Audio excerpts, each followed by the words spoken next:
Nagbukas ang kwento sa isang boses na nagsasabing ang mercenary na hindi namamatay ay itinuturing lang na third rate at ang dahilan kung bakit mataas ang bayad sa mga tulad nila ay dahil handa silang mamatay para sa amo nila. Reklamo ng boses na yun, araw-araw na lang niyang naririnig ang ganitong kabobohan mula sa mga employer, pero wala rin naman siyang magawa. Ganon talaga ang buhay ng isang mercenary. Sinabi ni Jack na sobrang predictable ng mga noble. Kapag kailangan kanila, mangangako sila ng lupa. Kung umasta parang bibigyan ka pa ng titulo. Pero sa huli, lahat sila nagbabago ng kwento. Nag-iimbento ng kung ano-anong palusot. Ayon kay Jack, yung pinakahuling hiling na to ang pinakagrabe sa lahat. Iginiit niyang baka mali lang ang dinig niya. At direkta niyang hinarap ang Commander-in-Chief. Sumagot ang pulang buhok na lalaki. Na wala siyang maling narinig. Sinabi niya na talagang inutusan niya si Jack na mamatay. Sumagot si Jack. Tinanong kung nakalimutan na ba ng commander kung sino siya. Sinabi ng lalaki na hindi. Kilala niya si Jack, si Jake. Ang kapitan ng Fang Mercenary Corps. Napatawa si Jack ng mapanukso. Dahil alam naman daw ng commander kung sino siya. Parang biro lang ang lahat ng to. Hindi raw pwedeng totoong utos yun. Kasi kung totoo, hindi hihilingin ng commander na ang isang basurang mercenary tulad niya ay mamatay ng marangal sa labanan. Katulad ng mga noble knight nila, pinuno ng hangin ang katahimikan. Hanggang sa muling nagsalita ang pulang buhok na lalaki. Inamin niyang baka naging masyado siyang diretsyo. At humingi ng paumanhin kung nagbigay siya ng maling impresyon. Nang tanungin ni Jack kung anong maling impresyon ang ibig niyang sabihin. Ipinaliwanag ng commander na gusto lang naman niyang ipagkatiwala kay Jack ang isang huling misyon. Sinabi niya na dahil sa sunod-sunod nilang pagkatalo, halos siguradong talo na sila. At ngayon ay ang mga traidor na espada ay nakatutok na sa leeg ng Crawford family. Ang matagal ng tagapangalaga ng lupain. Dagdag pa niya, nang mapagtanto niyang wala na silang matatakbuhan. Baka napahaba lang daw ang salita niya. Sumagot si Jack na naiintindihan niya ang sitwasyon. At tinawag siyang commander. Sa isip ng pulang buhok na lalaki, tila panahon na para tumakas si Jack. Itinuturing niya si Jack bilang isang lalaking walang kapantay ang talento sa buong empire. At ang katotohanang naipit na ang ganitong tao ay nagsasabi na ng lahat. Para sa isang noble, nakakagulat na may sense si Jack. Kaya nakakapanghinayang na ganito ang kinahinatnan. Pero nagtaka siya kung bakit bibigyan pa siya ng huling mission sa gitna ng kaguluhan. Inisip ni Jack na baka gusto lang ng commander na mag-scout ng escape route. Kung ganun lang, pwede na niyang ituring na huling trabaho yun bago kunin ang natitirang bayad. Pero may mali. Diretsahang sinabi ng commander na simple lang ang mission. Bukas, maglulunsad ng all-out attack ang mga traidor. At si Jack ay tatabi sa kanya para pigilan ang mga umaatake. Kahit saglit lang, hanggang makatakas ng ligtas ang kanilang lord. Dagdag pa niya, kung hindi man kayanin yun, hawakan na lang ni Jack ang linya. Hanggang mamatay ang commander mismo.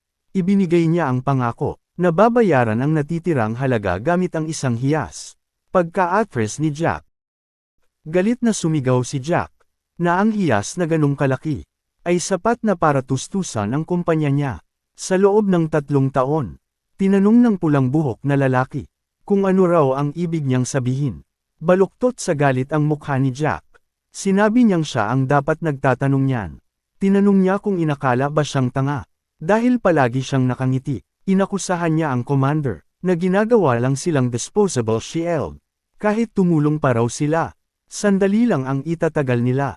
Itinatapon lang sila para bigyan ng kaunting oras ang amo niya na makatakas. Dagdag pa niya, kahit sa isang milagro na makaligtas sila, hinding-hindi sila palalayain ng mga traidor pagkatapos. Sumagot ang pulang buhok na lalaki na mercenaries sila, hindi knights. At alam din yun ng kalaban. Kapag namatay siya, guguho raw ang buong hukbo. Sumigaw pabalik si Jack, na ganon talaga gumagana ang negosyo nila. At alam na alam ng commander, na sa mata ng mga kalaban, ang Fang mercenaries ay matagal nang itinuturing, na mga kaaway na dapat patayin agad. Naalala ni Jack ang mga araw niya bilang mercenary. May isang beses na nagkunwari siyang sugatan, para pinan ang kalaban, habang sumisigaw ang iba. Nabitag yun at hindi sila kakampi, kundi ang Fang mercenaries. Sa insidenteng yun, Nalipol ang lahat ng kalaban. Ang lider nila, gulat at galit. Sumigaw na wala silang dangal. Dahil nagkunwari silang patay na sundalo. Sumagot si Jack ng sigaw. Bago niya pinatay ang lalaki, tinanong kung may halaga pa ba ang dangal. Sa kasalukuyan, nagpatuloy si Jack. Marami na raw siyang pinugutang commander sa mga taon niya. At siguradong alam ng pulang buhok na lalaki, na iyon ang dahilan kung bakit sila nabuhay ng matagal. Ipinaliwanag niya na ngayon, mas gustong pira-piresuhin ng mga kalaban, ang Fang mercenaries, kaysa habulin ang amo ng noble. Tinanong niya kung iyon ba talaga ang plano, na sila ang samalo ng lahat ng atensyon. Sumagot ang pulang buhok na lalaki, na mas mabuting mag-focus na lang si Jack sa mission. Kung hindi, wala raw siyang ibang pagpipilian, kundi patayin si Jack at agawin ang pamumuno. Dagdag pa niya, akala niya raw iba si Jack sa ibang noble. Nagbanggaan ang dalawa, sinabi ni Jack na siya pala ang pinakabasurang uri ng tao. Humingi ng paumanhin ang pulang buhok na lalaki. Taos puso, pero malamig ang sagot ni Jack. Hindi na kailangan ng sorry. Sa totoo lang, mas mabuti pa raw ang ganitong resulta. Kahit ailay pa niya ang ulo ng noble. Sa mga kasamahang naghihintay, wala raw siyang pagsisisihan. Ngumiti ng tuso ang pulang buhok na lalaki. At tinanong kung balak ba ni Jack na ialok ang ulo niya sa mga traidor, para humingi ng awa. Inamin ni Jack na kahit gusto niyang ibigay ang lalaki at tumakas. Sigurado siyang may nakahandang plano na ang noble.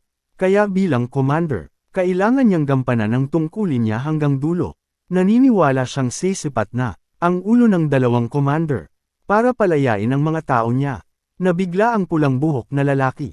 Tinanong niya kung pati sarili niyang ulo ay iaalay ni Jack para sa mga tauhan niya. Sumagot si Jack na, sila ang mga taong isinama niya rito. Pananggakwan niya silang kahit galing sa putik. Pwede pa ring maabot ang pangarap. Nagtiwala sila sa kanya at sumunod hanggang dito. Kaya pananagutan niya iyon bilang leader. Tumawa ang pulang buhok na lalaki. At sinabi na ang ganong determinasyon ang tunay na tanda ng isang pinuno. Dagdag pa niya, kung iba lang sana ang pinaglilingkuran niya. Hindi si Crawford, baka ginasto pa niyang si Jack ang maging lord niya. Sumugod si Jack, sinabing huwag siyang patawarin, pero pinatay siya ng pulang buhok na lalaki. Habang bumabagsak si Jack, lumubog siya sa huling mga iniisip. Inasahan niya ang ganitong wakas, pero hindi niya inakalang ganito kalaki ang agwat ng lakas. Isinumpa niya ang tinatawag ng lahat na talento. Gayunpaman, tinanggap niya ang katapusan. Inutusan na niya ang mga tao niya na tumakas kapag hindi siya bumalik sa oras. Kaya pwede na siyang mamatay ng walang pagsisisi. Sanay na siya sa ganitong kamatayan. Pero may isang tanong na naiwan sa isip niya. Ano kaya ang nangyari kung nabigyan siya ng parehong pagkakataon, tulad ng pulang buhok na lalaki? Parang panaginip. Nagising si Jack sa ibang lugar. Si Hans, halatang nag-aalala, ay paulit-ulit siyang tinatawag, at nagmamakaawang magising siya. Kalahating ulirat. Tinanong ni Jack kung sino siya. Sa desperasyon, sinampal siya ni Hans. Nagmamakaawang magkamalay siya, gulat at nasasaktan. Nagtanong si Jack kung ano ang nangyayari. Mabilis ang takbo ng isip niya. Sinampal ba talaga siya? At sino ang gumawa nun? Umiiyak na hinimok siya ni Hans, na magpakatatag, at tinawag siyang Batang Ginoong Lucian. Napatigil si Jack. Inulit niya ang pangalan. Hindi makapaniwala. May mali. Sobrang mali. Master Lucian. Litong-lito si Jack habang inuulit ang pangalan. Hindi makapaniwala. May mali, sobrang mali. Napatingin siya sa mga kamay niya. Yung dati magaspang, puno ng kalyo at sugat. Ngayon malinis at tino na, parang kamay ng isang noble. Nagtaka rin siya kung sino ba talaga si Hans. Kanina lang, halos bugbugin siya nito. Tapos ngayon humahagulgol na parang batang iniwan. Patuloy na umiiyak si Hans sa sobrang ginhawa. Sinasabing akala niya'y patay na talaga ang batang amo. At muntik nang huminto ang puso niya sa takot. Bilang personal attendant daw, malaking kapahamakan ang sasapitin niya kung namatay si Jack. Pero higit doon, isang trahedya raw yun para sa buong household. Hindi magets ni Jack ang sinasabi ng lalaki. Young master, personal attendant, bahay. Walang koneksyon ang mga salitang yun sa buhay niya. Isa lang ang sigurado siya. Patay na siya noon. Isang kamatayang walang lusot, walang pag-asa. Pero heto siya ngayon, nakakabit pa rin ang leeg niya. Nang pinagdugtong-dugtong niya ang lahat, iisa lang ang naging conclusion niya. Napunta siya sa katawan ng ibang tao. Isang katawan na may sobrang gwapong mukha. Punong-puno ng elegance ng isang noble. At halatang galing sa sobrang yaman na pamilya. Pinakalma niya ang sarili. Unahin muna ang impormasyon. Sinubukan niyang alalahanin ang pangalan. Na binanggit kanina ng attendant. Naglinis ng lalamunan si Hans. Kaya sinabi ni Jack na may itatanong siya. Agad namang tumanggo si Hans. Kahit ano po, tinanong ni Jack kung anong taon na. Naguluhan si Hans. Mukhang akala niya'y hilo pa si Jack dahil sa gamot. Taon 846 po ng Imperial Calendar. Nanigas si Jack. 15 taon bago ako namatay. Bulong niya. Ibig bang sabihin, bumalik siya sa nakaraan. Hindi niya alam kung paano o bakit. Pero alam niyang walang silbi ang magpanik. Sa ngayon, kailangan niyang mag-focus sa dapat gawin.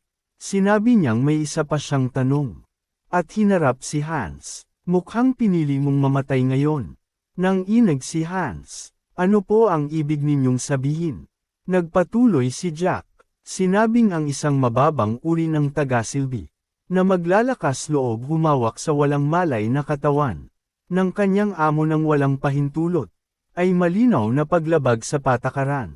Maliban na lang kung may nagbago. Hinihingi niya ang sagot. Sino ako? Sa takot, agad yumuko si Hans. Humingi siya ng tawad. Sinabing nadala lang siya ng emosyon. Ipinakilala niya si Jack bilang Lucian Valdec, ang ikatlong anak ng marangal na House of Valdec. Nabigla si Jack. Valdec, kilalang kilala niya ang pamilyang yun. Isa sa pinaka-prestihiyosong noble house ng empire. Malapit sa emperor, makapangyarihan kahit ikumpara sa imperial household. Kabisado niya ang lugar na to. Dahil 15 taon na ang nakalipas, naging guard siya rito ng ilang taon. Ang ideya na namatay siya, at nagising sa dati niyang pinagtatrabahuhan, sa katawan pa ng ikatlong anak ng Valdec, ay parang biro ng tadhana. Buong buhay niya, dinurog siya ng mababang estado. Lahat ng klase ng kahihiyan, naranasan niya. At ngayon, bigla siyang binibigyan ng pagkakataon. Naalala niya ang tanong niya noon. Hanggang saan kaya siya aabot? Kung may parehong oportunidad siya, mukhang sinasagot na yun ng tadhana. Kung ganon, bahala na kung sino man ang nanunood. Panoorin nila kung gaano siya aakyat. At anong klaseng buhay ang pipiliin niya. Habang naglalakad siya kasama si Hans, napansin niyang eksakto sa inaasahan niya ang Valdec Estate. Marami na siyang napuntahan bilang mercenary. Pero wala ni isa ang kasing luho nito. Dito na siya masasanay. At kailangan, mabilis. Napansin din niya ang mga tingin ng mga taga-silbi. Parang may kakaiba. Tinanong niya si Hans, kung may mali ba o guni-guni lang niya. Sumagot si Hans na natural lang. Dahil ikinulong ni Jack ang sarili niya. At hindi nakipagkita kan-inuman. Sa loob ng 1 taon at 2 buwan. Napakunot noo si Jack. Ano bang meron si Lucian? Para magkulong ng ganun katagal. Kahit pabaliko ang loika ng mga noble. Imposibleng hayaan lang yun ng ama niya. Hindi papayag si Archduke Sigon. Ang higanting matagal ng tagapagtanggol ng empire. Na masayang lang ang sarili niyang anak. Ibig sabihin, either sobrang problema si Lucian. At muntik ng itakwil. O may seryosong dahilan. Kung bakit pumikit ang Archduke. Hanggang hindi niya nalalaman ang totoo. Iiwasan niya ang Archduke. Biglang may lumapit, si Edwin, ang head butler. Sinabi niyang totoo pala ang balitang. Ganap na gumaling na si Lucian. At sobrang saya niyang makita muli ang mukha nito. Matapos ang 1 taon, tinanong niya kung nahihirapan ba si Lucian gumalaw. Agad na naalala ni Jack kung sino siya. Si Edwin, dating hostage mula sa Calabang pamilya. Na umangat dahil sa galing. At ngayon ang namamahala sa buong sambahayan. Kanang kamay siya ni Archduke Sigon. Masama to. Isa siya sa mga huling taong gusto niyang makaharap. Siguradong mapapansin nito ang kilos ng isang taong lumaki sa kalye. Ang tanging advantage niya, isang taon na nitong hindi nakikita si Lucian. Kaya ginaya niya ang pinaka-noble na taong kilala niya. Nagpasalamat siya kay Edwin, at sinabing malaki ang ipinagbuti niya. Dagdag pa niya, dahil matagal siyang nagkulong, lumabas siya para silipin ang kalagayan ng pamilya. At parang sinuwerte pa siyang makasalubong si Edwin. Tinanong niya kung maayos ba ang lahat. Sumagot si Edwin na, kasing lakas pa rin ng dati ang House Valdec. At nakahinga siya ng maluwag. Dahil malusog na rin ang batang amo. Tumawa si Jack. Sinabing kung iisipin, imposibleng may mangyaring masama. Habang nandyan si Edwin, sa loob-loob niya, wala namang hinala ang butler. Napabuntong hininga siya sa ginhawa. Sinabi niyang babalik na siya sa silid. Dahil pagod na pagod siya. Matapos ang matagal na pagkakakulong. Pero humingi ng paumanhin si Edwin. Kailangan daw munang maghintay. Gustong makita siya agad. Ni Archduke Sigon. Lumamig ang mga mata ni Jack. Habang papunta sa silid ng Archduke. Pagdating niya, matarik na tinanong ni Sigon. Paano ka pa buhay? Lucian Valdec. Matarik na hinarap ni Sigon si Lucian. Hinihingi ang paliwanag kung paano pa siya nabubuhay. Halatang naguguluhan si Lucian habang tinatanong kung ano ang ibig sabihin ni Sigon sa mga sinabi niya. Nagpatuloy si Sigon. Noon pa raw niya balak palampasin ang asal ni Lucian. Kung paano nito ginamit ang pagkamatay ng ina niya bilang dahilan para talikuran ang mga responsibilidad niya. At umasta na parang spoiled na bata. Pero ngayon daw, samobra na siya.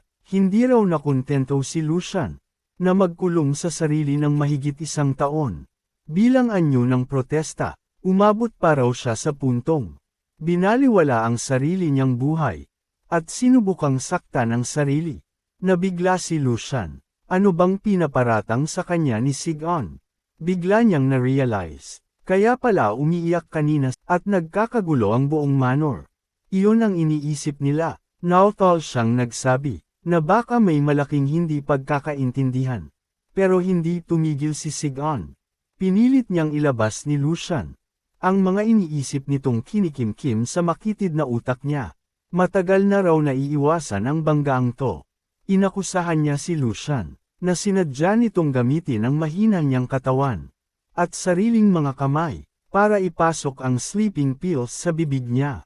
Para lang manggulo. Iyon daw ang paliwanag na hinihintay niya. Sa sobrang gulat at galit, napamura si Lucian sa loob-loob niya. Bakit ngayon lang bumabalik ang alaala ni Lucian Valdec? At doon niya naalala ang lahat. Si Lucian ay 3 anak ng Grand Duke family. 15 taon na ang nakalipas. Nung nagtrabaho siya bilang guard sa bahay na yun, wala na sa eksena si Lucian at ang ina nito. May 4 na anak si Grand Duke Sigon Valdec. Lahat galing sa iba't ibang ina. Sa 10 taon niya roon, nakita niya ang iba pang batang Panginoon. At ang mga ina nila. Pero hindi kailanman si Lucian. O ang ina nito. Naalala niyang namatay ng maaga. Ang ina ni Lucian dahil sa sakit. At hindi nagtagal, sumunod din si Lucian, dahil daw sa hindi malinaw na dahilan. Noon, inisip lang niya, na mahina ang katawan ng mag-ina, at hindi na pinag-isipan pa. Ngayon lang niya naintindihan, masyadong mabigat ang pagkamatay ng ina niya, at ang alanganin niyang posisyon sa pamilya. Para sa isang bata, sa desperasyon, uminom si Lucian ng sleeping pills. Kulang lang ng kaunti para maging lethal, para lang makuha kahit kititing na atensyon ng Grand Duke. Pero matapos ang mahigit 1 taon na pagkakakulong, hindi niya naisip kung gaano nakaina ang katawan niya. Hindi nito kinaya ang gamot, at doon siya namatay. Ngayon naiintindihan na niya kung bakit sobrang tapang ng sermon ni Sigon. Masakit pero natural, kahit anong ranggo pa. Sino mang ama ay mababagabag sa ganito. Pero sinabi ni Lucian sa sarili niya, hindi ito oras para isipin ang damdamin ng iba. Pakiramdam niya, nasa gilid siya ng bangin. Yung diin ni Sigon kanina, Lalo na sa salitang, huli. Tunog ultimatum. Parang may mga bitik. Ang gininto ang hinaharap. Napilit niyang pinuprotektahan. Isang maling sagot lang. At tapos na siya.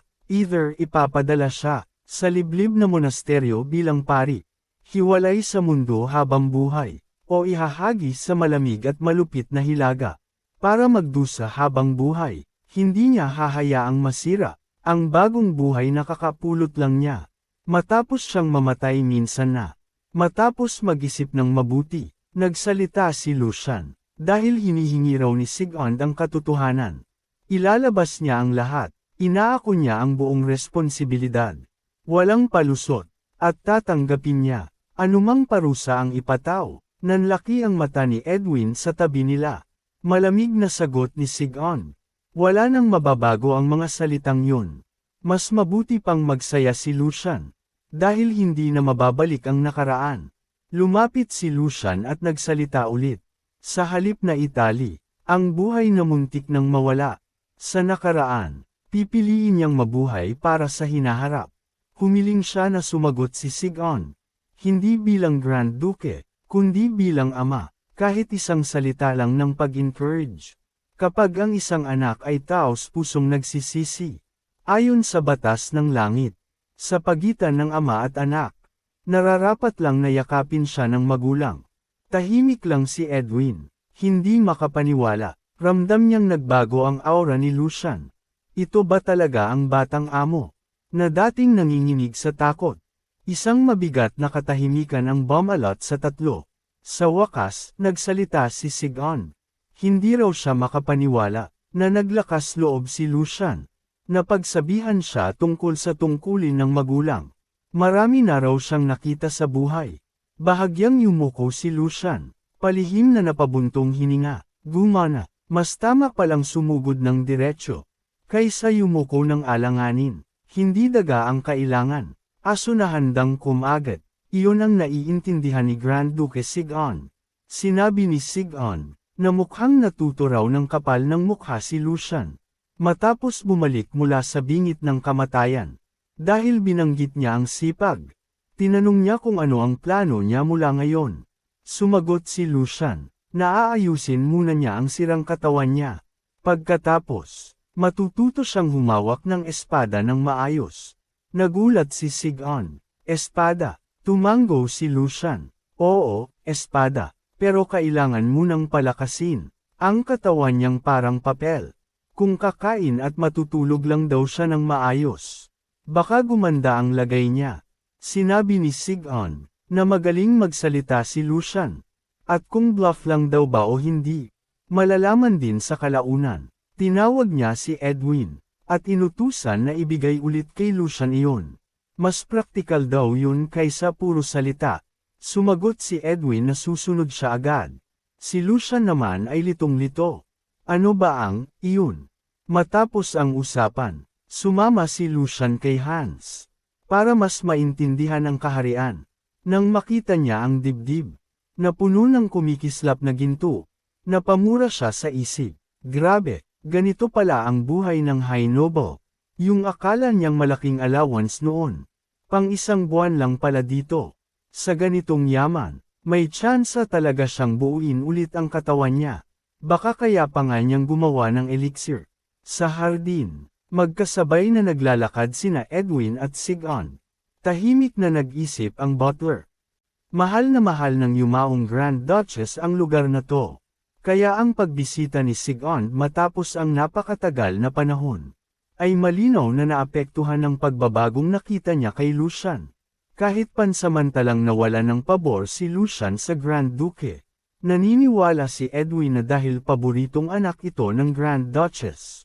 Hinding-hindi talaga siya tuluyang itataboy ni Sigmund. Muling nagsalita si Sigmund. Noon daw, sobrang pathetic ni Lucian. Palaging paikot-ikot ang tingin sa takot. Umiiyak na parang asong gala. Kapag bahagya lang niyang tinaasan ng boses. Inamin niyang sobrang layo ng ugali ni Lucian. Kumpara sa ina nito, kaya minsan inakala niyang sa itsura lang sila magkahawig. Pero sa unang pagkakataon ngayong araw, napaisip siya kung nagkamali ba siya. Lalo na't nakita raw ni Edwin kung paano siya tiningnan ni Lucian ng diretsyo sa mata, at nagpahayag ng saloobin ng walang pag-aatubili. Sumang-ayon si Edwin. Wala raw kahit katiting na pagdadalawang isip si Lucian. Buong-buo ang loob at kumpiyansa. Dagdag niya, malambot lang talaga ang puso ni Lucian. At mahilig mag-overthink. Kaya mas nag-aalinlangan siya, kumpara sa ibang young masters. Pero dugo pa rin daw ni Sigond ang dumadaloy sa kanya. Sumagot si Sigond na makikita pa raw yun. Ang mga problemang haharapin ni Lucian ay hindi maaayos sa ilang matatapang na salita lang. Binanggit ni Edwin na may problema nga lang. Nang tanungin ni Sigond kung ano yun, ipinaliwanag ni Edwin na kahit na ibalik na ang support funds ni Lucian, napatunayan nilang may parte ng pera na tumatagas palabas. Sa imbestigasyon, lumabas na sangkot ang ikalawang young master, si Jordi Valdec. Hindi lang iyon, tinanggal ni Jordi ang headmaid na naka-assign kay Lucian, at pinalitan ng sarili niyang tauhan. Malinaw na balak siyang kontrolin ng mahigpit. Nagkomento si Sigond na may kakayahan si Jordi, pero seryosong problema ang makitid nitong pag-iisip. Alam niyang may matinding galit ito kay Lucian dahil sa mga isyu ng maternal family, pero nakapagtataka pa rin na ganito siya kapursigido. Nang tanungin ni Edwin kung kailangan bang kumilos, sinabi ni Sigond na huwag muna. Nag-alala si Edwin, baka raw masyadong mabigat ito para sa isang batang nagsisimula pa lang muli, pero binaliwala iyon ni Sigond. Petty trick lang daw yun. Kung maayos lang sana ni Lucian ang paligid niya noon, hindi sana uubra ang ganito. Dagdag pa niya, kahit ang ganitong abala ay kabayaran sa isang taong tumagal nang hindi nagkamalay sa loob ng isang taon. Dumilim ang ekspresyon ni Sigond. Sa totoo lang daw, pabor pa nga ang sitwasyon. Gusto niyang makita kung paano haharapin ni Lucian ang problemang to. Kung hindi niya kayanin kahit ito, wala nang dahilan para umasa pa sa kanya.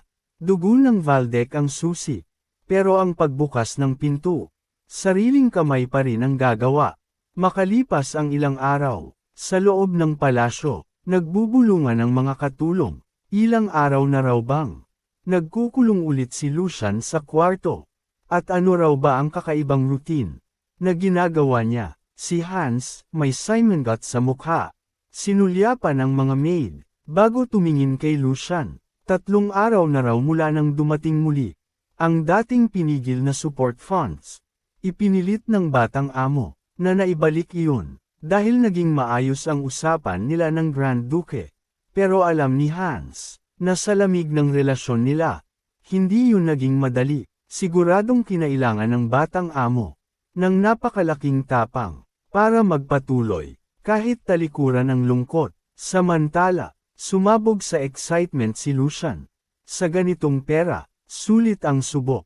Kung tuluyan niyang aayusin ang mahina niyang katawan, magagawa niya ang elixir na nasa isip niya. Alam niyang siguradong punong-puno ng tanong si Hans. Pero nakita niyang binabantayan lang nito ang pinto. Eksakto sa utos niya, sa loob-loob niya, talagang loyal si Hans. Tiningnan ni Lucian ang mga brewing tools. Mga gamit na hindi man lang sana nahahawakan ng anak ng Grand Duke. May isa pang sangkap, isang marumi pero mahal na halamang tumutubo lang sa liwanag ng buwan. Ang moonlight herb, wala pang malinaw na gamit ang halamang ito sa ngayon. Naalala niyang ginastos niya ang buong allowance niya para lang mabili ito. Hindi pa raw huli, dapat bilhin pa ni Hans ang lahat. Habang kaya pa, mukha man daw siyang baliw ngayon. Sa loob ng 1 taon, 10 beses, hindi, mahigit 20 beses, ang itataas ng presyo nito. Naalala niya ang tapang ng Alchemist Guild. Noon, hindi pa tiyak kung gagana ang halamang iyon. Pero nilimas ng Guild ang lahat ng moonlight herb sa Empire. Isinugal ang buong kapalaran nila. Dahil sa tapang na yun, nagawa nila ang elixir na yumanig sa buong Empire. Ang inumin ng mga Diyos, nectar. Dahil sa kapal ng mukha, na isingit ang salitang Diyos. Sa pangalan ng gamot, naparatangan pa sila ng blasphemy. Pero nang kumalat ang epekto nito, biglang bumaligtad ang lahat, at pinuri ito na parang walang nangyari. Isang paniniwalang mahigit, 1,000 taon nang tinatanggap, na ang lakas ng isang mandirigma, ay itinatakda sa kapanganakan. Ang tuluyang nabasag, ang likas na talento ay tadhana. Ang katawan ay hindi raw nagbabago, pero sinira ng nectar ang batas na yon. Isang inumin lang, at ang walang talento, ay nagiging dissenting swordsman. Aminado si Lucian na, mas mababa ang bersyon na gagawin niya. Isa lang itong murang imitasyon. Pero sa ngayon, wala nang mas maayos, para buuin ang sirang katawan na to. Tinuwanan pa niya sa isip.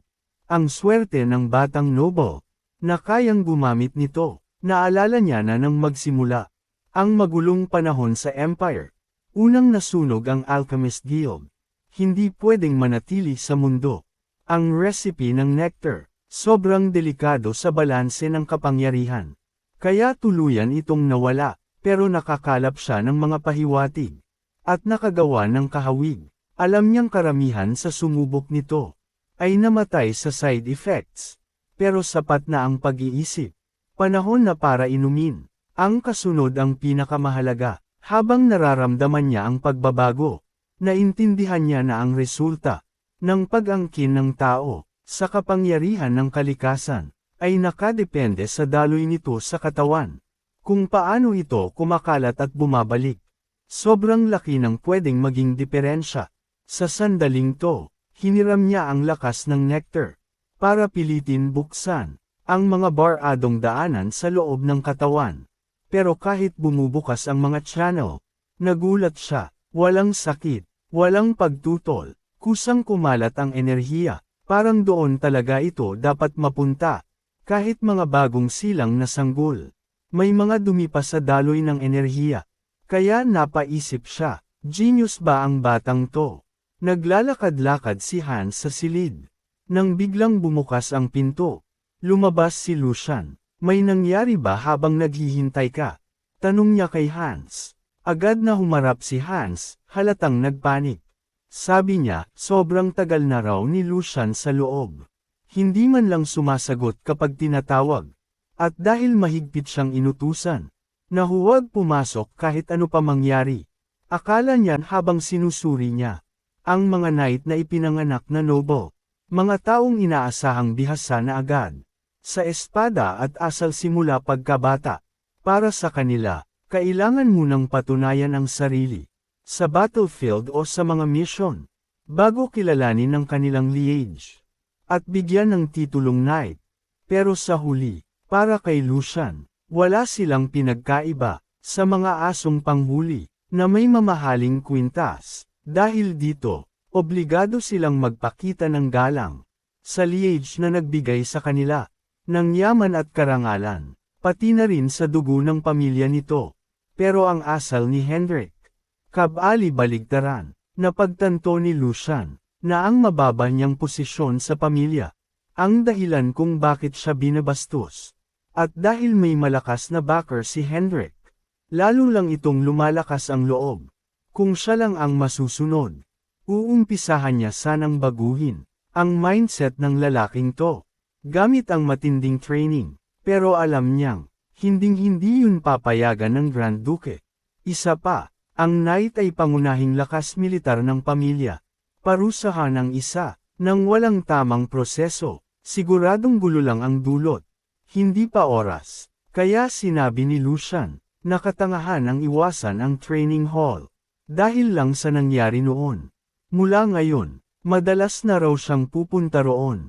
Kahit para lang matutunan ang sword forms. 1 taon na ang lumipas. Hindi ba't dapat magsikap na siyang humabol? Tumawa si Hendrik nang may panunuya. Kung sword forms daw ang usapan, magaling raw pala magbiro ang ikatlong young master. Huli na raw ang lahat. Bakit ngayon lang daw niya gustong matuto? Nang magtaka si Lucian kung huli na nga ba talaga, ipinaliwanag ni Hendrik, na kapag lampas 15 anyos na, tapos na raw ang pagkakataon. Ang sword forms daw ay lihim na teknik, na iniwan ng mga ninuno. Kahit paggaya lang ng galaw, nakakapagbigay na raw ng enlightenment, at nagpapalakas ng katawan. Ito raw ang esensya ng sinaunang karunungan. Pero may kondisyon, kailangan bukas ang mana path. At dahil nagsasara raw yun sa edad na 16, wala na raw mapapala si Lucian, kundi pagod lang. Ang sword forms na walang enlightenment ay sayaw lang daw, walang laman. Sa pangungut siya, iminungkahi niyang, baka mas bagay kay Lucian ang sumayaw. Baka maging pinakadakilang dancer pa ng Empire. Kung ayaw daw, pwede naman siyang mag-gardening. May kanya-kanya raw tayong papel sa mundo. Sa isip ni Hendrik, panalo na siya. Walang masabi si Lucian. Alam niyang kasinungalingan. Ang pagsasara ng mana path sa edad na 16. Madaling patunayan yun. Pero wala na raw yun halaga. Kung kailangan, magkukunwari na lang siyang ignorante mamaya. Ang importante, durog na raw si Lucian. Isang uod na tinatawanan ng isang hamak na knight. Takot na takot, gaya ng dati, pero nagkunwari lang si Lucian, na nanginginig. Mahina niyang sinabi, na parang iba raw ang paliwanag. Sa alam niya, ayon sa kanya, sa edad na 25 nagsasara ang mana path, hindi 16, kaya wala raw dapat problema. Kahit ngayon pa lang magsimula, buong yabang na tinanong ni Hendrik, kung sigurado raw ba siya. Sumagot si Lucian, na mukhang nagkakamali siya, at tanong niya, pareho rin ba ng paniniwala? Si Jordy, ang kuya niya, buong kumpiyansang sagot ni Hendrik. Oo naman daw, common sense daw yun. Tapos na ang usapan, sigurado siyang, dahil nabanggit na ang pangalan ni Jordy. Hinding-hindi nalalaban si Lucian. Biglang humarap si Lucian kay Hans. Sabi niya, kung pati raw ang kuya niya. Ganon ang sinasabi, baka doomed na talaga ang Valdec family. At sigurado raw siyang sasang-ayon si Hans. Nanginginig na tanong ni Hans, kung bakit siya nadadamay. Biglang sumigaw si Lucian, walang sense raw, na malito sa kaalamang, kahit asong gala ay alam. Ilang talento raw ang nasayang. Dahil sa maling impormasyong ganito, at sa isip niya, naiiyak siya sa ideyang. Ganito kababaw ang utak ng kuya niya. Walang maintindihan. Sina Hans at Hendrik. Ano raw ba ang pinagsasabi niya? Nagpatuloy si Lucian. Nakakatakot na ang itsura. Huwag daw siyang pigilan. Kung totoo raw ang sinasabi ng knight. Isang kahihiyan yun sa pamilya. At isang seryosong krisis. Sinusubukan daw ba siyang lokohin? Ang anak ng kanilang liege. Napaatras si Hendrik sa takot. Tinanong niya kung sinasabi raw ba ni Lucian, na niloloko niya siya. Agad na umatras si Lucian. Sabing mali lang daw ang nasabi niya. Dahil sa gulat, imposible raw, nagagawa ng ganong kababawan. Ang isang knight ng Valdec family. Namumutla si Hendrik. Oo nga raw, natural lang yun. Sabi ni Lucian, iyon din ang inaasahan niya. At dahil doon, hinding-hindi nila pwedeng palampasin ang usaping to. Personal daw niyang ituturo kay Hendrik. Kung ano ang kapalit, ng padalos-dalos na dila. Mukhang hindi raw nito naiintindihan. Kung gaano kaseryoso ang bagay. Takot na tanong ni Hendrik. Kung ano ang ibig niyang sabihin. Ipinaliwanag ni Lucian. Kung simpleng pang-iinsalto lang daw. Palalampasan na sana niya. Aminado siyang. Dahil sa mga kasalanan niya noon. Paglimot sa tungkulin, pagsasayang ng oras, wala siyang karapatang pagsabihan si Hendrik. Pero nag-iba ang usapan, kung bilang knight, at kapatid ng haligi ng Grand Duchy, ay hinaharangan niya ang pagkuha ng talento, sa pamamagitan ng maling kaalaman. Hindi raw niya kayang baliwalain yun. Pinapahina raw nito, ang puwersa ng Valdec Knights, at mas malala, nalalagay sa panganib ang mamamayan. Bilang may dala ng pangalang Valdec, may karapatan siyang magalit, may sumang-ayon mula sa paligid. Tama raw si Lucian. Hinarap ni Lucian si Sir Hendrik. Kung malinaw na raw ba sa kanya, ang bigat ng problema, at maghanda na raw siya. Iuulat daw niya ang lahat sa ama nila, at hihiling ng internal crackdown. Nagmakaawa si Hendrik. Maghintay daw siya. Hindi niya maintindihan. Bakit ang batang, na dati nanginginig, sa pagbanggit lang ng pangalan, ay biglang ginawang ganito kalaki ang issue? Ganito na ba talaga siya noon? Sa isip niya, mahina si Lucian. Parang bagong silang na tupa. Pero ngayon, parang ibang tao na. Biglang may nagsalita sa likuran nila. Isang lalaking may mahabang abong buhok. Ano tong kaguluhan na to? Sa takot, sumigaw si Hendrik. Lord Jordi, nagulat ang lalaki nang makita si Lucian. Ikaw na naman pala, Lucian Valdec. At sa sandaling iyon, dumating sa training grounds. Ang ikalawang young master, si Jordi Valdec. Mabilis siyang lumapit, at sinabing siya na ang magpapaliwanag. Sa nangyayari, halatang desperado si Hendrik. Pilit na nagpapaliwanag. Pero hindi man lang siya pinatapos ni Jordi. Tumigil ka na, malamig na sabi niya. Wala nang kailangang ipaliwanag. May mapanuyang ngiti siya. Hindi raw niya kailangan ng paliwanag. Dahil nakita niya mismo ang lahat. Lumapit siya kay Hendrik. At sinabing nakita niya, kung paano ito napahiya, na paglaruan ng isang batang, halos kakabalik lang mula sa kamatayan. Tinitigan niya ito ng may paghamak. Mas nakakahiya pa yan. Para sa isang night, inutusan niya si Hendrik, na ayusin ang mukha niya, at itigil ang itsurang talunan. Huwag mo akong ilagay, sa mas kaiyahiyang posisyon.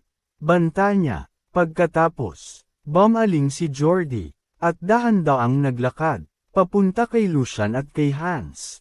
Hinawakan niya ang braso ni Lucian. Mukhang galit na galit ka talaga, sabi niya. Sa isip ni Lucian, kahanga-hanga ang itsura ng galit ng kuya niya. Si Jordi Valdec, ang ikalawang young master ng House Valdec. Isang noble sa mga noble. Mahina ang paksayo niya noon. Kaya nagdala siya ng maraming outsider. Pero karamihan sa kanila, hindi maganda ang kinahinatnan. Kapag hinusgahan niyang walang silbi ang isang tao, gagawa lang siya ng kaso. At tatanggalin ito. Nang walang pagdadalawang isip, ngumiti si Lucian. Kumusta ka na, kuya? Malamig ang tingin ni Jordi. Ang bagal mo talagang umintindi. Lumapit pa siya. Kumapit si Hans kay Lucian. Takot sa mangyayari, sinabi ni Jordi, na nakita niya ang lahat. Bawat salita, bawat kilos, sa pagitan nila ni Hendrik. May ngiting nakakatakot. Sinabi niyang, ang asal ni Lucian ay isang kahihiyan, sa dignidad ng Valdec family. Tahimik na tanong ni Lucian. Paano ko eksaktong ipinahiya ang pamilya? Sumagot si Jordi, na mukhang matagal nang malayo si Hendrik sa teorya.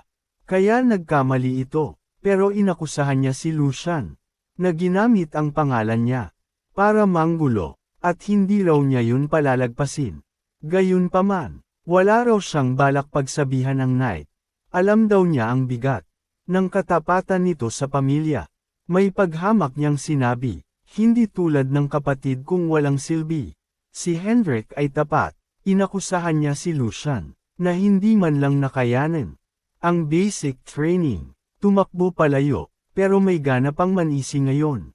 Sinabi niyang dapat munang matutong rumspito si Lucian sa mga knight na nagpoprotekta sa bahay nila. Dahil sa kanila, dagdag niya, nabubuhay at yumayabong ang House Valdec. Humarap si Jordi sa ibang mga knight. Humingi siya ng paumanhin sa kaguluhan ngayong araw. Hiniling niyang unawain na lang daw. Dahil pagkakamali lang yun, ng isang batang, walang nguwang at wala pang karanasan. May malamig na ngiti, sinabi niyang siya na raw mismo ang magbabantay sa foolish niyang kapatid. Sa loob-loob ni Lucian, mas maayos pala mag-isip ang kuya niya, kaysa sa inaakala niya. Oo, ininsulto siya, pero binaliktad ni Jordi ang sitwasyon, para iligtas ang sarili niya, at iangat ang mga knight. Matalino, humarap si Lucian kay Jordi. Seryoso ang mukha, gaya ng inaasahan sa kuya ko. Bahagyang naguluhan si Jordi. Sa papuri, nagpatuloy si Lucian. Kung tutuusin daw, pwede niyang pag-alitan si Jordi, dahil sa pag-insulto sa kanya. Pero sa halip, binigyan daw siya nito ng mahalagang aral. Nagpasalamat siya, nagkunwari siyang nagsisisi. Sinabing tinawag pa niya noon ang kuya niya. Nahangkag ang utak. Nagpanik si Hans. Ninas si Jordy. Kinakahiya ko yun, sabi ni Lucian. Sumigaw pa siya. Matuto sana ako ulit. Mula sa kabaitan ng kuya ko ngayong araw. Inutusan niya si Hans na isulat ang mga aral ng kuya niya. Sa pinakamagandang sutla, lito ang mga knight. Kapalit daw nito, buburahin niya ang mahinang imahe ni Lucian at gagawa ng bagong impresyon. May baliw na ngiti, ipinakita niya sa lahat na wala na ang dating ikatlong young master. Humingi siya ng pahintulot na umalis at tumalikod palabas ng training grounds. Sinabi niya na wala nang mabuting may dudulot kung mananatili pa sila roon. Tinawag siya ni Jordy.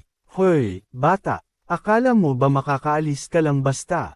Tumingin si Lucian. Nakalimutan mo na ba ang nangyari kanina? Pinaalala niya na binabantayan sila ng ama nila at wala siyang mawawala. Tinuring niya ang katahimikan ni Jordy. Bilang pahintulot, hinawakan niya ang kamay ni Hans at tumakbo palabas. Iniwan si Jordy, irritated at tigil ang galit. Hinayla ni Lucian ang kamay ni Hans. Takbo na, bilis, balik sa training grounds. Lumapit si Hendrik kay Jordy. Tinanong niya kung talagang, papayagan lang ba niyang umalis ang kapatid niya ng ganon. Malamig at nakakatakot ang tingin ni Jordy. Halatang hindi siya masaya. Lumipat ang eksena, sa isang gubat malapit, sa isang puti at napakalaking gusali. Naglalakad pa uwi, sina Lucian at Hans. Nag-aalala ang attendant. Tinanong niya kung ayos lang ba talaga ang lahat.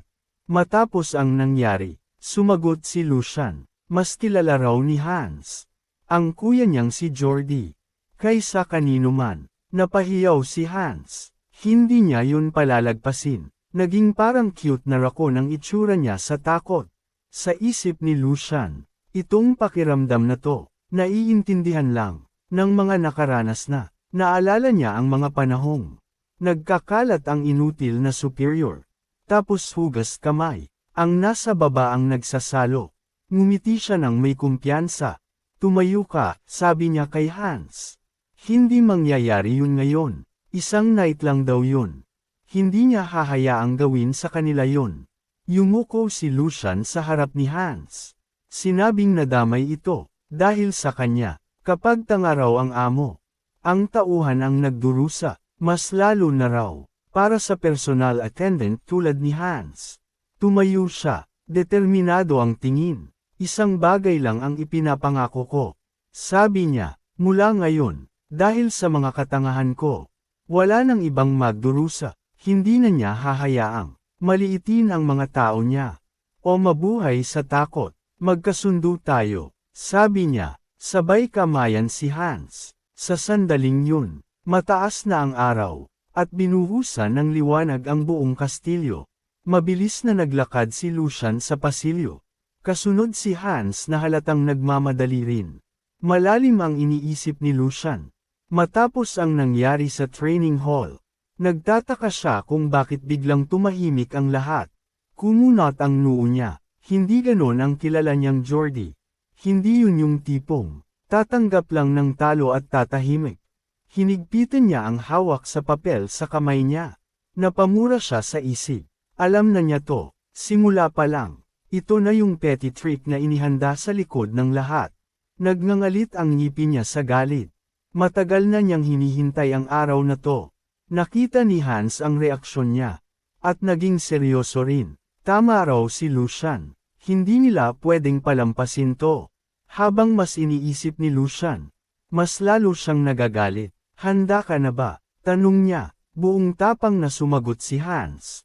Opo, handa po ako. Galit na itinuro ni Lucian ang unahan. Isinusumpa sa isip ang kapal ng mukha ng taong naglakas loob. Nagalawin ang allowance niya. Dagdag ni Hans, galit din. Pati sweldo ko po, nadamay. Naalala ni Hans kung paano nagsimula ang lahat. Mas maaga noong araw na yon. Nakuha nila ang budget plan. Masayang hawak ni Lucian ang sobre noon. Iniisip na ito na ang araw, na makakabili siya ng dagdag na moonlight herb, at makakapag-stock ng mga kailangan. Ito raw yung araw, na mapupuno ulit ang account niya. Hinalikan pa niya ang sobre sa tuwa. Ganito dapat, naisip niya noon. Pero nang buksan niya ang sobre, nanigas siya, nahulog ang mga papel mula sa kamay niya. Tinangay ng hangin, pagkatapos basahin. Isang bagay lang ang malinaw. Binawasan ng 75%. Ang allowance ni Lucian Valdec. Binawasan ng 30%. Ang sweldo ni Hans. Mapait siyang napamura sa loob-loob niya. Sigurado na siya, yung ikalawang young master, yung basurang yun, talagang ginalaw ang pera niya. Gamit ang headmaid na palihim niyang itinanim. Sa annex, alam ni Lucian, na kahit sa noble society, ang embezzlement ay mabigat na krimen. Kamatayan ang parusa. Inabot niya ang hawakan ng pinto, at itinulak ito pabukas, kung bakit raw gumana. Ang ganitong kabobang plano, simple lang, may butas ang depensa niya. Pumasok siya sa silid, bahagyang nakasimangot, at naalala ang nakaraan, matapos mamatay ang ikatlong Duchess. Ang ina ni Lucian, ipinagkatiwala niya ang budget, sa ibang tao, si Dana, ang dating headmaid, na matagal nang nagsilbi sa kanya. Hindi sa isang baguhang headmaid. Sa sandaling yun, nagsalita si Jenny, sa plastic na tono. Unang beses po natin magkita ng ganito. Maliwanag ang ngiti niya. Ikinagagalak ko pong makilala kayo. Ako po si Jenny, ang bagong headmaid na pumalit kay Miss Dana. Dagdag niya, gusto raw sana niyang bumati noon. Pero ayaw raw lumabas ni Lucian sa kwarto. Tahimik lang sina Lucian at Hans.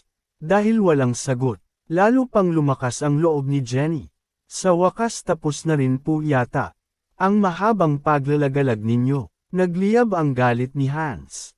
Anong tono yan? Paano ka magsalita sa young master? Pero kinalma siya ni Lucian. Kumaway lang ang kamay. Hindi naman siya mali. Lalong nagulat si Hans. Tumaas ang boses niya para magsalita. Pero pinutol siya ni Lucian, na may magaan na ngiti. Skip na natin ang small talk. Mahigpit ang hawak niya sa papel.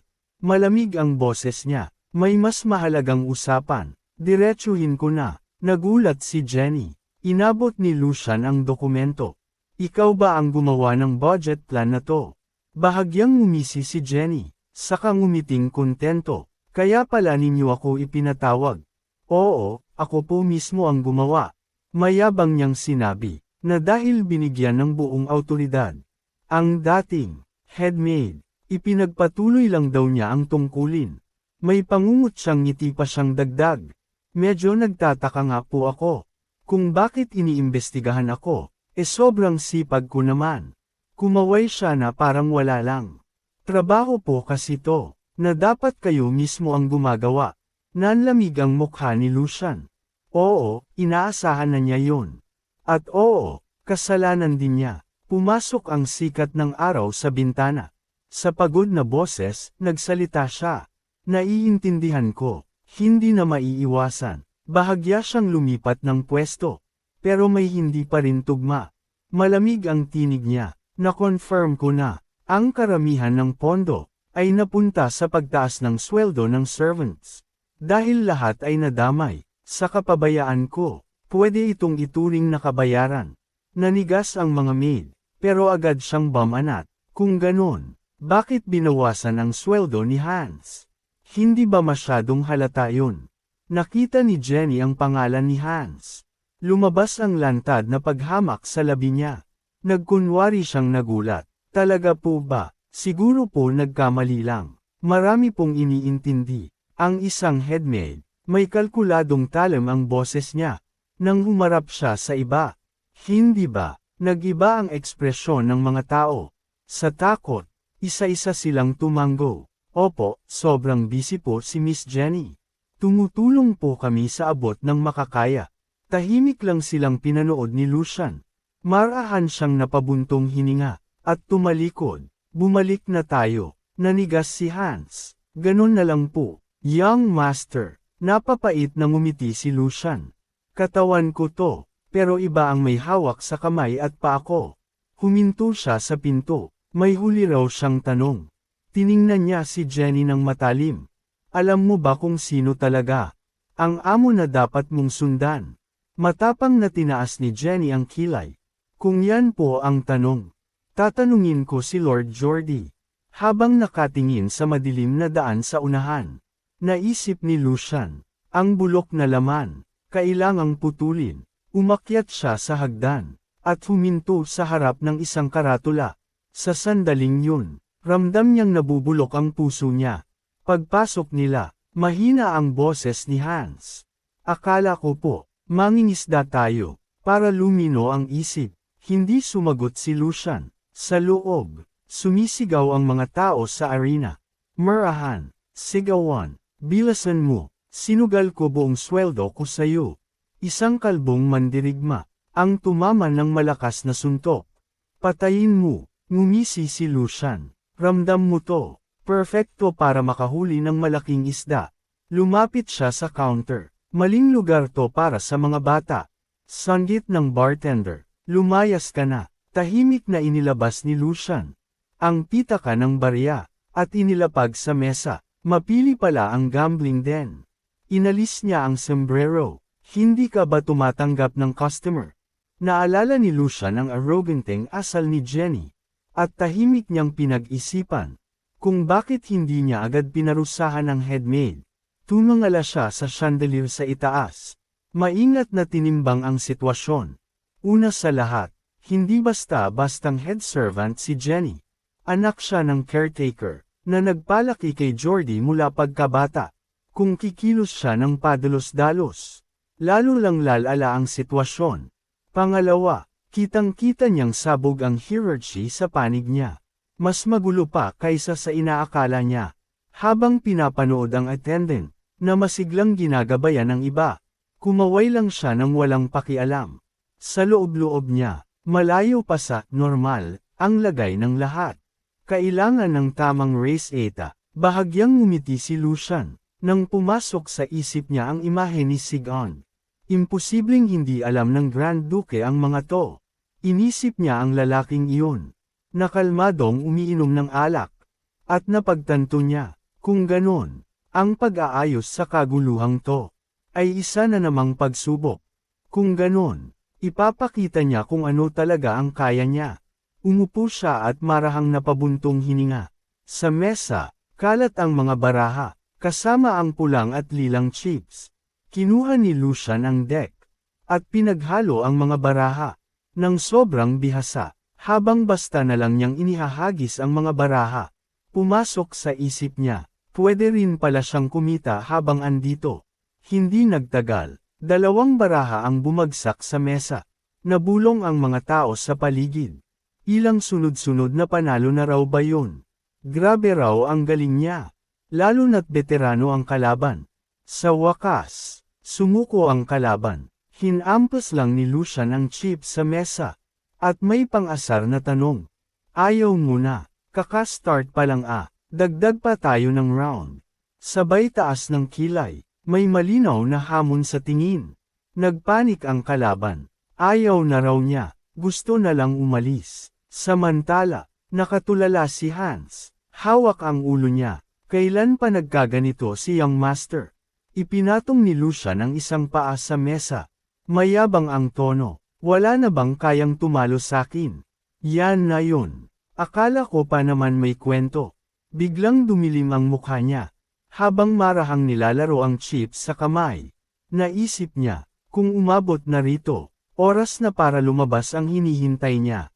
Biglang bumukas ang pinto. Napalingon si Lucian, na may halong aliw. Perfect timing. Ang lalaking papalapit, ay inaayos ang butones ng coat. May malamig na ngiti sa labi. Hugo, sabi niya sa mababang tinig. Humingi siya ng paumanhin, dahil huli niyang napansin, na may ganitong klaseng bisita pala. Ipinakilala niya ang sarili. Siya ang manager ng lugar. Sa bawat salita niya, ramdam ang mabigat na presensya. Pamitik siya ng daliri. Lumapit ang server. Nanginginig. humingi ng paumanhin, at sinabing magsasara muna ang lugar. Kung babalik daw sila sa susunod, sisiguraduhin ang mas maayos na serbisyo. Isa-isang umalis ang lahat. Pagkaalis ng huli, nagsalita si Lucian. Hindi ba magiging awkward to sa iba? Sumagot si Hugo, na walang pakialam. Basta masaya kayo, young master. Ngumiti si Lucian. Hindi naman ako madalas lumabas. Pero nakilala mo agad ako. Kailangan talaga yan sa trabahong to. Muling humingi ng paumanhin si Hugo. Okay lang, sagot ni Lucian. Nagpalit lang ako ng hangin. Napansin ni Hugo ang tambak na chips. Matagal na akong hindi nakakakita ng ganitong panalo. Bahagya siyang yumuko. Pwede ba akong maging kalaban ninyo? Tinaasan siya ni Lucian ng kilay. Direkta, ngumiti si Hugo. Hindi ako kasing galing ninyo. Pero may ilang tricks ako. Biglang lumamig ang tingin niya. Sapat na kaya yun. Para pampalipas oras. Nang inag si Hans. Umuwi na po tayo. Malaki na po ang napanalunan. Masama raw ang pakiramdam niya. Marami na po akong nakitang nakakatakot sa palasyo. Delikado po yan. Nang magtagpo ang tingin nila ni Hugo. Pulang-pula ang mga mata nito. Napasinghap si Hans. Ganyang mga mata, bihira po yan. Ngumiti si Lucian, kontento. Hindi nasayang ang mga taon mo bilang servant. Tiningnan niya si Hugo. Totoo nga, biglang pumasok ang alaala sa isip niya. Si Hugo, kilala bilang Black Shark, isang pangalang kayang yumanig sa underworld, nagsimula sa madidilim na eskinita. Walang-wala, tanging matibay na katawan lang. Sa plano at kalupitan, walang pumihil sa kanya. Pagsusugal, smuggling, pagpatay, sa huli, hari ng gabi, sa 5 teritoryo, pagbagsak ng empire, ginamit niya yun, para maging baron, at kalaunan, Imperial War Commander. Natapos ang alaala, sa ngayon, rookie pa lang siya, pero delikado pa rin. Ngumiti si Lucian, punong-puno ng thrill, parang sandaling tinuhag niya ang pating. Ngayon ang araw, nahuhulihin niya ito, inilatag ang mga baraha, simple lang, sabi ni Lucian. Card game. Ngumiti si Hugo, sige, walang limit sa taya. Ayaw raw niyang mabagot, ang young master. Napatawa si Lucian. Iyan ang hinihintay ko. Sa wakas, may kausap na ako. Ngumiti si Hugo, magalang. Sa loob-loob niya, isa lang tong spoiled brat. Hindi niya alam, na ang mga salitang yun, ang huhigpit sa leeg niya balang araw. Nagsimula ang dealer. Sa isip ni Hugo, lulubog lang ng lulubog ang batang to. Pigain niya hanggang huli. Biglang nagsalita si Lucian. Parang may nakalimutan ako. Nagulat si Hugo. Ano yun? Wala naman, sabi ni Lucian. May itatanong lang ako. Pwede ba? Oo naman. Nakangiting sinabi ni Lucian, na first meeting nila, at medyo gusto niya si Hugo. Tumingin siya sa dealer. Makikita mo ang leader, sa aura ng mga tauhan niya. Hindi man legal ang negosyo. Malaki ang kita. Kung samobra kayo, matagal na sana kayong sinara. Yumuko si Hugo. Alam ko po ang lugar ko. Tumawa si Lucian. Relax ka lang. Hindi kami naninindig. Samandal siya. Gusto ko lang malaman. Kailan ka magsisimula ng mass production? Nanlabo ang tingin ni Hugo. Ano pong production? Malamig ang sagot ni Lucian. Alam mo na, yung inihahanda mong illegal hallucinogens. Ulit niya, pagkasabi niya nun, parang lumubog ang paligid. Nataranta ang 2 tauhan sa may pinto. Si Hans, nakatayo lang. Nakanganga sa gulat. Si Hugo naman, biglang umupo ng tuwid. Punong-puno ng disbelief ang mukha. Anong pinagsasabi niyo? Nauutol na tanong ni Hugo.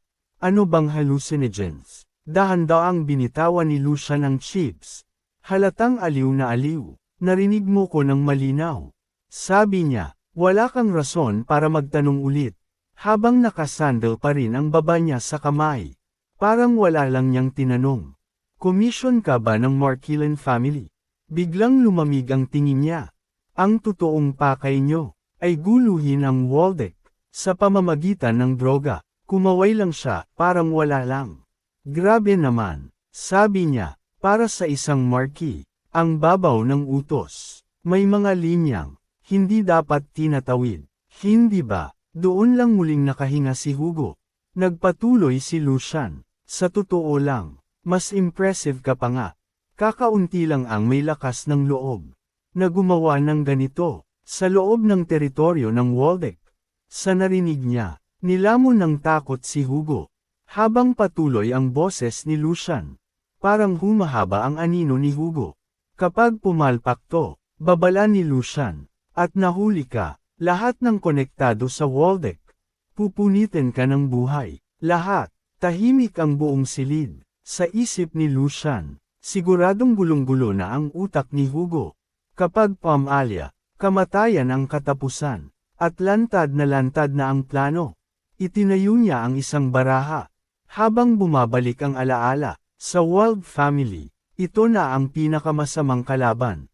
Sa normal na takbo, lalabas pa sana to makalipas ang 2 taon. Sa panahong yun, makakatanggap sana ng report ang Grand Duke tungkol sa pagkalat ng droga. Naalala niya ang dati niyang buhay. Kung paano niya nilusob ang base, binasag ang pinto, at walang laman ng loob. Doon niya napagtanto, na tumakas na si Hugo. Tumangala siya sa kisame, at napabuntong hininga sa isip. Ang maloko noon, nagagamit pala ngayon. Yumuko si Hugo, halatang nag-aalangan. Baka, may misunderstanding. Mahina niyang sabi, misunderstanding. Ulit ni Lucian. Agad na nagpaliwanag si Hugo. Halos nagpapanik. Maliit lang po akong tao. Isang shop lang po yun. Absurd po ang droga. May inggit lang daw. Ang nagkalat ng chismis. At kung bibigyan siya ng pagkakataon, hahanapin daw niya mismo ang may pukana. Ngumiti si Lucian ng mapanukso. Chismis lang. Pati ba yung rice mill na sinusuportahan mo? Ordinaryong shop lang din. At yung underground passage. Escape route lang palabas ng kastilyo. Last question, sabi ni Lucian. Tinusok ng tingin si Hugo. Anong stage na kayo? Nanlaki ang mata ni Hugo. Bumagsak siya sa upuan. Nanginginig ang buong katawan. Alam na niya. Alam ni Lucian ang lahat. Yung pekeng tindahan. Yung lihim na lagusan. Wala nang silbi ang palusot. Nanigas ang kamay ni Hugo. Pag-angat niya ng ulo, may pumatay na tingin sa mata niya. Pwede kaya niyang patayin si Lucian. Isang tauhan ang naglabas ng kutsilyo. Yung isa, dahan daw ang hinugot ang patalim sa sinturon. Sa isip ni Hugo, isang suntok lang. Patay na ang batang noble. Na walang bantay. Biglang humagulgol si Hans sa takot. Pero si Lucian, kalmado lang. Mag-isip ka mabuti. Sabi niya, ang taya dito, buhay mo. Pinaghirapan mo yan. Nanigas ang kamay ni Hugo sa ere. Napamura siya sa isip. Gago siya. Anong klaseng katangahan? Ang umatake sa kanya, para salakayin ang isang Waldeck.